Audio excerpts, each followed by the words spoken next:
Allez, salut les amis, j'espère que vous allez bien. J'ai ressorti le tableau de suivi puisque aujourd'hui, on va faire le suivi des indicateurs pour voir où on se situe dans le cycle.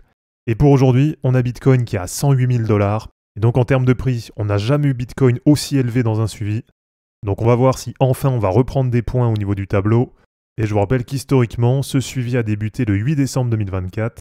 Et on avait Bitcoin qui était à l'époque à 99 800 $. Et c'est sur cette semaine qu'on a vu le plus de points, avec un total de 3,5. Et puis après, ça avait baissé un peu, mais on avait quand même eu du 2,5 et puis du 2 points au mois de janvier, quand on avait Bitcoin qui était vers 104 000 $. Et puis après, toutes les autres semaines, on a enchaîné 0 points. Et donc aujourd'hui, avec un Bitcoin à 108 000 $, eh bien on va voir si on a avancé sur certains indicateurs et si éventuellement on est en train d'approcher d'un top de marché. Allez, comme d'habitude, merci à tous ceux qui vont prendre le temps dès maintenant de commenter, de liker et de s'abonner à la chaîne. Et pour ceux qui veulent vraiment réussir cette année 2025, eh bien vous avez juste à cliquer sur le lien Linktree en description et à rejoindre les différents groupes sur Telegram qui sont 100% gratuits et qui vont vous aider à bien booster vos gains cette année.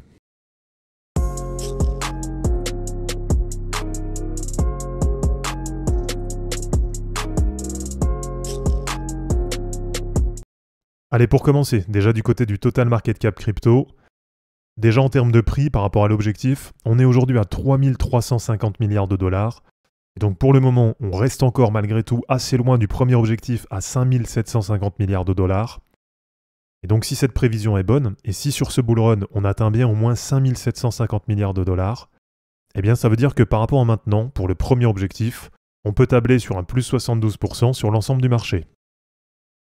Alors ensuite, du côté du RSI en hebdo, donc là je vous rappelle que ce qui nous fera mettre un point dans le tableau de suivi, c'est si on atteint au moins 80.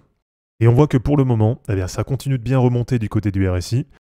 Mais pourtant, on n'est toujours pas pour le moment dans la zone de surachat. Donc on n'est encore même pas au niveau des 70. Avec pour cette semaine un RSI hebdo qui est autour des 62. Donc là aussi on voit qu'il y a encore de la place. Et on voit qu'en général, quand on atteint un top de marché, on a un RSI qui est bien au-delà des 70. Et donc pour le moment, c'est pareil, sur cet indicateur, on va noter 0 points. Et du côté du Dynamic Rainbow 50, eh bien là je vous rappelle que ce qui nous intéresse, ou en tout cas ce qui nous fera mettre un point dans le tableau de suivi, ce sera quand on atteindra la courbe en vert, qui représente la moyenne mobile 50 hebdomadaire plus 50%. Et donc pour le moment, on voit que c'est juste en train de sortir de la zone d'accumulation, et ça reste encore pour l'instant assez loin de la courbe en vert. Et donc sur le total market cap crypto, eh bien une nouvelle fois, on va noter 0 sur les 3 indicateurs. Allez, pour continuer, on va aller regarder la même chose, mais cette fois-ci sur la Total 3, qui représente, je vous rappelle, le market cap total des altcoins sans Bitcoin et sans Ethereum. Et allez, cette fois, on va commencer avec le RSI.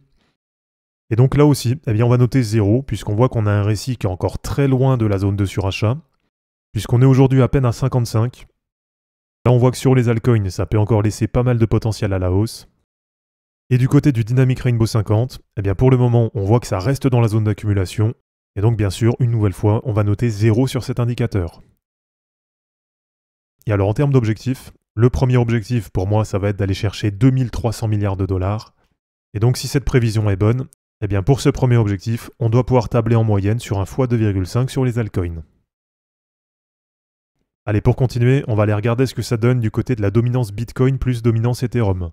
Donc là, l'objectif, je vous rappelle, c'est de voir cette dominance baisser. Et dans le tableau de suivi, on notera un point si on atteint au moins 65%. Donc 65% sur Bitcoin plus Ethereum, ça voudrait dire qu'on aurait 35% de dominance sur la Total 3. Et donc là pour le moment, eh bien on voit que ça continue de remonter du côté de la dominance Bitcoin plus Ethereum, avec aujourd'hui 73,2%.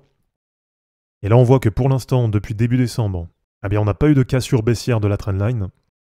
Et donc pour le moment, depuis ce point bas de début décembre, eh bien on continue à perdre de la dominance du côté des altcoins.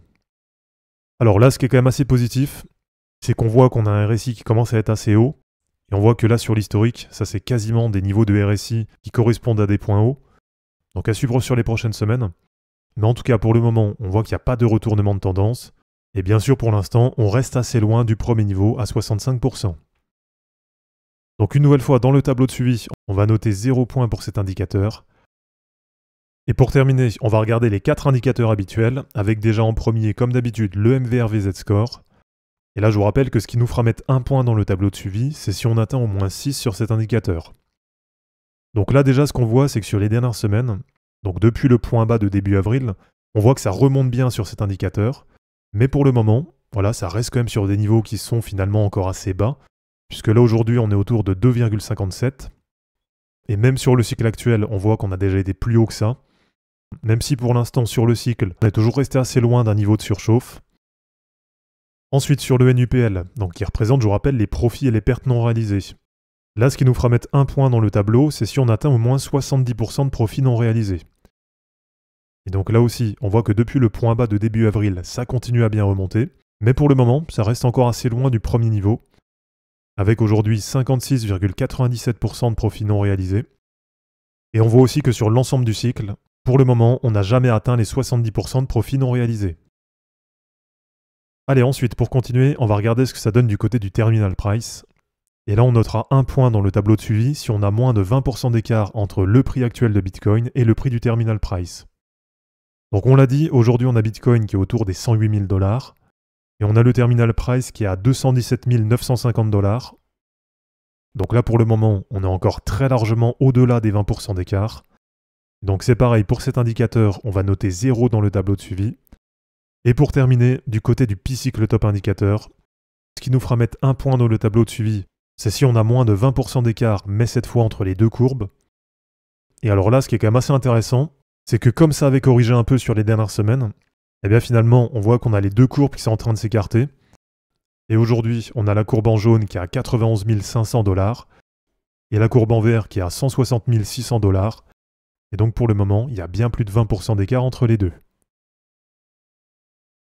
Et alors pour terminer, j'ai trouvé cet indicateur là qui est assez intéressant et qui normalement doit nous projeter à quel moment les courbes vont se croiser. Et donc là forcément, sur les dernières semaines, on a les deux courbes qui sont en train de s'éloigner. Donc pour le moment, il n'y a plus de croisement qui est projeté. Mais en tout cas, dès que ça va commencer à se refermer un peu, eh bien normalement, on va avoir des dates qui vont être projetées. Et comme ça pourra nous donner une idée sur une date pour un éventuel top de marché. Et donc une nouvelle fois, on termine la semaine à 0 sur l'ensemble des indicateurs.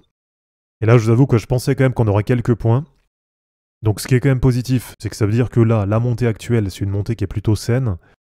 Et donc finalement, sur l'ensemble des indicateurs, eh bien pour le moment, on reste très loin des niveaux de surchauffe. Donc à voir un peu comment ça va évoluer sur les prochaines semaines. Mais en tout cas, pour le moment, eh bien, il semblerait que sur le marché, il y a encore très largement la place pour partir à la hausse. Donc voilà, merci à tous d'avoir regardé cette vidéo, j'espère en tout cas que ça vous aura plu. Comme d'habitude, pensez à vous abonner, à liker et à commenter cette vidéo pour soutenir la chaîne. De mon côté, je vous mets tout ça en ligne et je vous dis à bientôt. Ciao!